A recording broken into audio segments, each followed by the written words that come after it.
그날 아침 궁 안의 공기는 평소와는 조금 달랐습니다.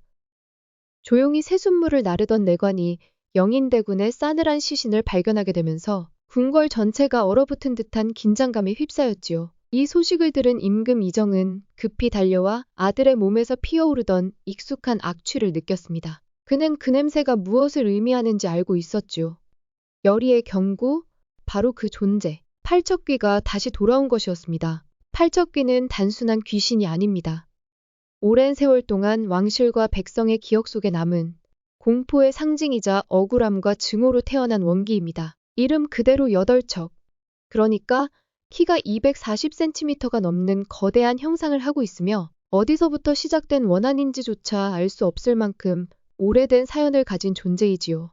이번 5화에서 팔척귀는 본격적으로 왕실의 혈통을 노리기 시작했습니다. 첫 번째 희생자는 영인대군이었고 그 다음 표적은 원자 이광, 그리고 뱃속의 태아까지 이어집니다. 그 어떤 말로도 가릴 수 없는 집요한 복수의 그림자가 서서히 왕실 전체를 뒤덮고 있는 상황이지요. 여리는 이 모든 일이 단순한 귀신의 움직임이 아니라는 것을 직감합니다. 누군가가 팔척귀를 조종하고 있다는 느낌이 들었기 때문입니다. 그리고 단서가 하나씩 드러나기 시작했지요. 영인대군이 죽은 자리에서 발견된 화기홍이라 적힌 부적. 여리는 이 부적을 보고 팔척귀가 불에 타 죽은 홀령, 그러니까 화기라는 사실을 깨닫게 됩니다. 이건 단순한 떠도는 귀신이 아닙니다. 분명히 과거 불에 타 죽었고 그 죽음이 왕실과 관련 있다는 뜻이기도 합니다. 임금 이정 또한 흔들리기 시작합니다. 처음엔 여리와 강철을 멀리했지만 지금은 그들이야말로 이 사건을 해결할 유일한 열쇠라는 걸 인정하게 된 것이지요. 그래서 결국 두 사람을 다시 궁으로 불러들이게 됩니다. 그리고 그때 강철은 스스로 말합니다. 이런 악귀를 없애려면 자신의 야광주를 소진해야 한다고요. 그건 곧 그의 생명을 바쳐야 한다는 뜻입니다.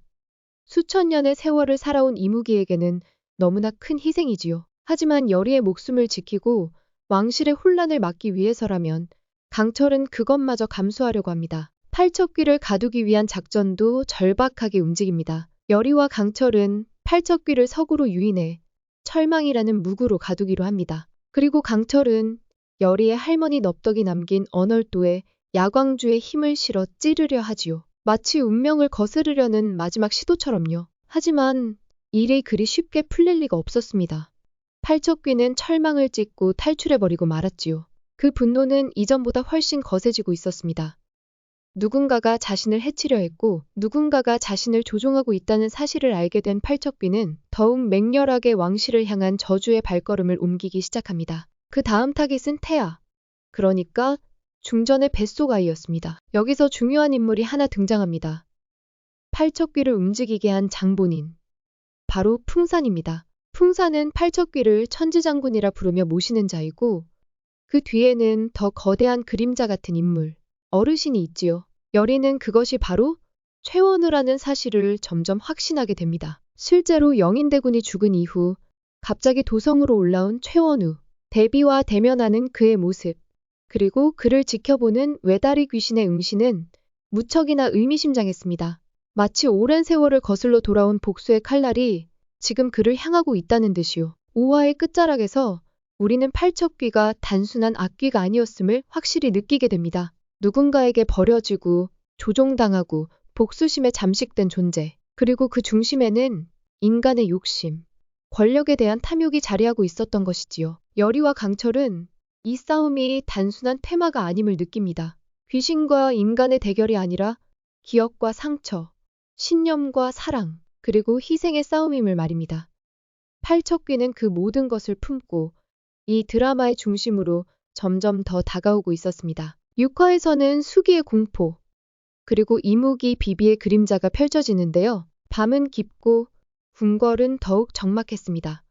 그러나 그 적막함 속에서 꿈틀거리는 악의 그림자는 조금도 잠잠하지 않았지요. 귀궁 6화는 그렇게 이미 금이 가기 시작한 궁의 안위를 다시금 흔들어 놓으며 시작됐습니다. 전 회차에서 팔척귀를 막기 위해 강철과 여리가 필사의 계획을 세우고 도성으로 복귀한 가운데 6화는 팔척귀를 회복시키기 위한 또 다른 악의 움직임으로 문을 엽니다. 맹인 판수 풍사는 여전히 궐 어딘가에서 음습한 의식을 준비하고 있었습니다. 그가 꺼내든 것은 마른 해골이 담긴 항아리, 그리고 그 항아리 속에 숨겨진 존재는 바로 숙이었습니다. 숙이란 더러운 강가에서 태어난 물귀신으로 살아있는 자의 살결을 물로 썩게 만드는 악령입니다. 물 안에서는 무서울 정도로 강력하지만 육지에서는 힘을 제대로 쓰지 못하는 특징을 가졌지요. 풍사는 이 수기를 이용해 중전 박씨와 뱃속 태아를 팔척귀의 제물로 삼으려 했습니다. 중전은 둘째 임신 사실을 숨긴 채 조용히 살아가고 있었지만 매일 밤 악몽처럼 찾아오는 통증에 시달리고 있었습니다.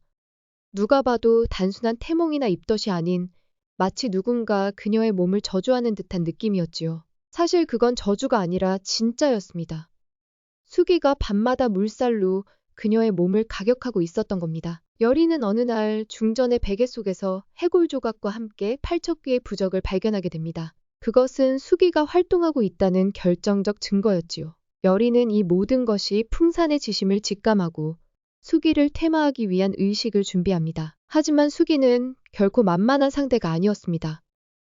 물이 가득 찬 중궁전의 연못, 혹은 궁 안의 수로 속에서 움직이는 수기는 너무나도 민첩하고도 잔혹했지요. 여리는 의식 도중 수기에게 물살을 맞고 피를 토하며 쓰러집니다. 그 고통은 단순한 물리적 상처를 넘어 몸속 깊숙이 스며드는 저주에 가까웠습니다. 이때 강철은 분노로 가득 찬 눈으로 수기가 머물던 연못을 바라봅니다. 하지만 그는 지금 인간 윤갑의 몸에 갇혀 있어 물에서 제대로 힘을 쓸 수 없습니다. 원래 이묵이었던 그의 본 모습이라면 수기 따위는 상대가 되지 않을 존재였지만 지금의 강철은 그저 수면 위에 맴도는 기운에 이를 갈 뿐이지요. 여리를 지켜야 한다는 사명과 사랑 사이에서 강철은 점점 더 인간의 감정에 잠식되어 갑니다. 그에게 여리는 단순한 무당이 아니라 존재의 이유가 되어가고 있었습니다. 그래서 그는 자신의 몸이 다쳐도 좋으니 여리를 대신할 수만 있다면 그런 간절한 눈빛으로 연못을 향해 다가갑니다. 하지만 이때 또 다른 악의 존재가 고개를 들기 시작합니다. 바로 이무기 비비의 등장입니다. 이무기 비비는 강철과 함께 수천 년을 살아온 또 하나의 이무기입니다. 친형제처럼 함께했던 존재였지만 둘은 전혀 다른 길을 선택하게 됩니다. 강철은 인간과의 인연 속에서 다시 승천할 길을 모색했지만 비비는 인간을 믿지 않았고 오히려 인간을 먹는 존재가 되어버렸지요. 비비는 흑룡이 되기 위해 60세가 넘은 죄 많은 양반 100명의 혼을 빨아들이고 있습니다. 비비가 입고 있는 은색 도포, 번뜩이는 눈빛, 그리고 지붕 위를 휘젓는 공중의 발놀림은 단순한 귀신이 아니라 용이 되지 못한 자의 처절한 몸부림을 보여줍니다. 강철은 결국 비비와 마주하게 됩니다. 오랜만의 재회였지만 둘 사이엔 피할 수 없는 갈등이 존재했습니다. 비비는 강철을 보자마자 비웃으며 말합니다. 아직도 인간 따위에게 미련이 있냐? 그 따뜻한 마음이 널 무르게 만들었다. 하지만 강철은 그 말에 흔들리지 않습니다. 오히려 조용히 대답하지요. 넌 아직도 그대로구나. 그 말은 그저 한탄이 아니라 결심의 선언처럼 들렸습니다. 비비는 여리를 위협하는 존재가 될 것이 분명했기에 강철은 마음속으로 언젠가 그를 막아야 한다는 각오를 다집니다. 이렇게 육화는 수기의 저주, 여리의 희생, 강철의 인간적 감정의 변화, 그리고 새로운 빌런인 비비의 등장까지 한꺼번에 몰아치며 극적인 전환점을 만들어냈습니다. 결국 수기와 팔척귀는 단순한 귀신들이 아닙니다. 그들을 움직이는 건 사람의 욕망, 그리고 누군가의 오래된 분노입니다. 풍산의 소나기에서, 그리고 최원우의 계획에서 지금 궁은 점점 더 깊은 어둠으로 빠져들고 있습니다. 하지만 그럼에도 불구하고 여리와 강철은 포기하지 않습니다.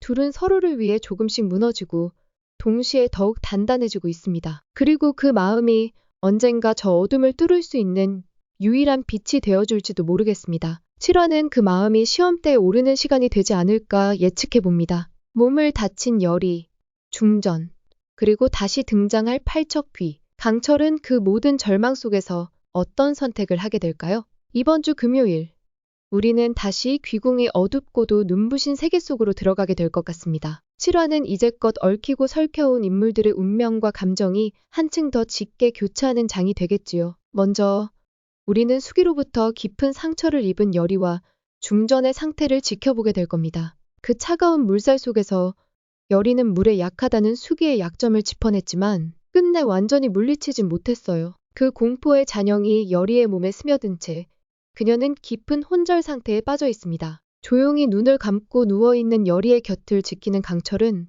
마음속 깊은 곳에서 차오르는 복잡한 감정들과 싸우고 있겠지요. 사랑이라는 감정은 그에게 익숙하지 않았고 감정 그 자체가 불편했던 존재였지만 이제 그는 매일같이 여리 곁에서 그 감정을 하나씩 배워가고 있습니다. 이번 7화에서는 강철이 여리를 위해 골담초를 찾아 나설 가능성이 큽니다. 골담초는 단순한 약초가 아니라 가섭스님이 의미심장한 눈빛으로 건넨 물건인데요. 어쩌면 그것은 몸을 낫게 하는 약재 이상의 영적 효능을 지니고 있을지도 모릅니다. 그런데 그 골담초는 지금 최인선이 가지고 있지요. 그녀가 자신을 구해줬다고 믿는 윤갑. 사실은 강철이지요. 그에게 마음을 기울이기 시작한 지금 강철은 그녀의 감정을 눈치채면서도 골담초를 얻기 위해 그녀를 찾아가야만 합니다. 그 만남은 단순한 물건의 교환을 넘어서 한 사람의 마음과 또 다른 사람의 진심이 엇갈리는 장면이 될 것입니다. 인선의 마음을 무시할 수 없는 강철은 또다시 인간의 복잡한 감정 앞에서 혼란을 느끼겠지요. 한편 중전의 상태도 심상치 않습니다. 매일 밤 꿈처럼 등장하는 수기의 그림자에 시달리고 태아는 점점 더 위험에 노출되고 있습니다. 왕 이정은 그런 중전을 위해 무언가를 결심하는 모습으로 등장할 가능성이 높습니다. 그는 누구보다 원자와 중전을 아끼는 사람이니까요.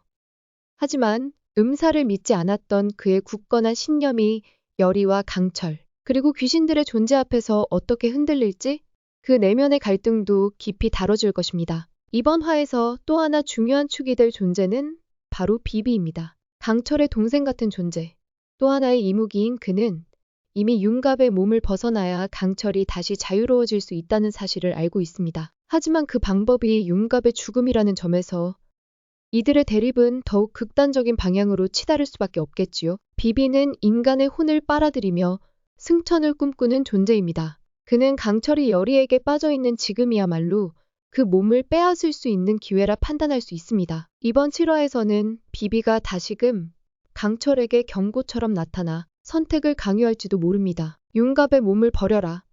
그렇지 않으면 내가 대신하겠다. 이런 식의 대립은 결국 강철의 정체성과 감정, 그리고 여리에 대한 사랑 사이에서 갈등하게 만들겠지요. 단순한 선악의 싸움이 아닌 신과 인간, 감정과 본능, 사랑과 본분의 대립이 얽혀있는 이 드라마에서 비비는 가장 예측 불가한 변수입니다. 또한 풍산의 본격적인 반격도 시작될 것으로 보입니다. 그는 이미 여리의 존재가 팔척귀에게 위협이 된다는 사실을 눈치챘고 그녀를 제거하려 할 것입니다. 또 다른 숙이나 주술을 꺼내들 수도 있고 심지어 대비나 최원우의 이름을 빌려 더 큰 계략을 꾸밀지도 모르지요. 최원우는 아직 전면에 나서지 않았지만 6화에서 드러난 그 수상한 행보와 과거 넙덕과의 악연이 겹쳐지며 최종 흑막으로서의 입지를 다져가고 있습니다. 그리고 7화의 후반부쯤 저는 어쩌면 팔척귀의 전생 혹은 생전 사연이 아주 짧게나마 암시될지도 모른다고 생각합니다. 그저 무섭기만 했던 존재가 사실은 누구보다 억울한 죽음을 당한 인물이었다는 설정은 이 드라마 특유의 정서와도 잘 어울리니까요.